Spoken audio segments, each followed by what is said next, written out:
చాలామంది సెంటిమెంట్లని బలంగా నమ్ముతారు. అందులోనూ సినిమా వాళ్ళు, రాజకీయ నాయకులు సెంటిమెంట్లు ఉంటే రిస్క్ కూడా తీసుకోరు. బాలకృష్ణ ఇంటి నుంచి బయటకొచ్చే విషయంలో, ఆయన ప్రయాణించే కారు విషయంలో సెంటిమెంట్ని ఫాలో అవుతారని సినీ రాజకీయ వర్గాల్లో టాక్.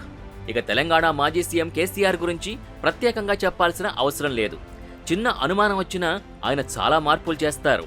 2023లో జరిగిన ఎన్నికల ముందు కేసీఆర్ సచివాలయంలో ఎంట్రీ, ఎగ్జిట్ రోడ్లని అప్పటికప్పుడే మార్చారు. ఇలా కొన్ని విషయాల్లో చాలామంది సెంటిమెంట్ని బలంగా నమ్ముతారు.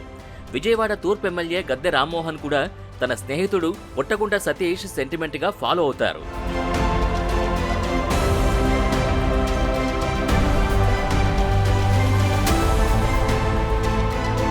గెలుపోటములతో సంబంధం లేకుండా పుట్టగుంట సతీష్ చేతుల మీదుగా బీఫారం తీసుకోవడం గద్దె రామ్మోహన్కి అలవాటుగా మారింది. అలవాటు అనేదానికంటే సెంటిమెంట్ అని చెప్పడమే కరెక్ట్. మొన్నటి ఎన్నికల్లో చంద్రబాబు ఏప్రిల్ 21న బీఫారంలు అందజేశారు. కానీ గద్దె ఆ రోజు తీసుకోలేదు. ఆ తర్వాత విజయనగరం జిల్లా ఎస్కోటలో ఉన్న చంద్రబాబుని కలిసి తన బీఫారంని సతీష్కి ఇవ్వాలని కోరారు. ఆ తర్వాత సతీష్ చేతుల మీదుగా రామ్మోహన్ తీసుకున్నారు.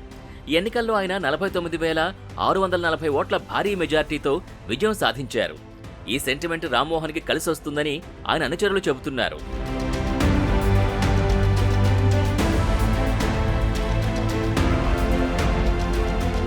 (1994) నుంచి రామ్మోహన్ చట్టసభలకి పోటీ చేస్తున్నారు.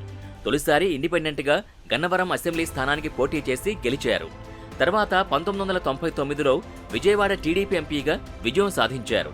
2004 కంకిపాడు నుంచి, 2009లో విజయవాడ తూర్పు నుంచి పోటీ చేసి ఓడిపోయారు.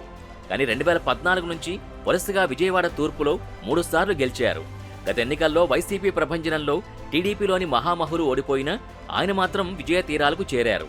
ప్రతిసారి ఆయన సతీష్ చేతుల మీదుగానే బీఫారం తీసుకున్నారు. గద్దె ఎక్కువసార్లు గెలవడానికి ఈ సెంటిమెంటే కారణమని ఆయన వర్గానికి చెందిన చాలా మంది చెబుతున్నారు. బీఫారం మాత్రమే కాదు, ఎన్నికల్లో గెలిచిన తర్వాత డిక్లరేషన్ని కూడా సతీష్ చేతుల మీదుగానే తీసుకుంటారు.